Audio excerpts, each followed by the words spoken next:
नमस्कार मु प्रभंजन त्रिपाठी आपण मैंने देखुं हालचाल 66 नवरंगपुर जिलू सीधा सड़क आप पापड़ाहांडी रास्ता दे मैदलपुर आसबे। मैदलपुर कलाहांडी जीवा रास्ता रे आमपाणी उली धरमगढ़ रास्ता देकी गले आपण को एमती गोटे जलप्रपात देखा जो जलप्रपात लुकायित अवस्था अच्छी किंतु यार पानी को संपूर्ण कलाहांडी जिलार अधिकांश अंचल को एठर पानी प्रवाहित हो जाऊँच चाष कर बंचुंट। पश्चिम ओडिशा रु किछि आर्थिक सहायता ये जो द्वारा कि ये आर्थिक सहायता हलापर किछिटा परिवर्तन हबार देखा देइथिला किंतु वर्तमान सुधा यही जलप्रपात को आसवाई किछि बाट नहीं। तो निश्चित भाव में आपण मैंने देखु ये जो जलप्रपात अच्छी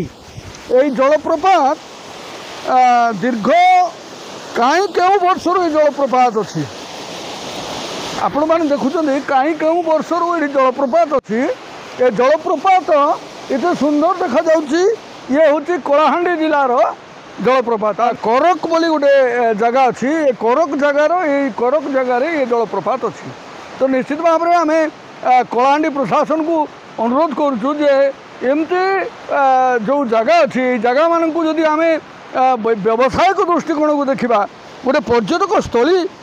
भाया आम या करदेवा तो निश्चित भाव में ये जलप्रपातटा बहुत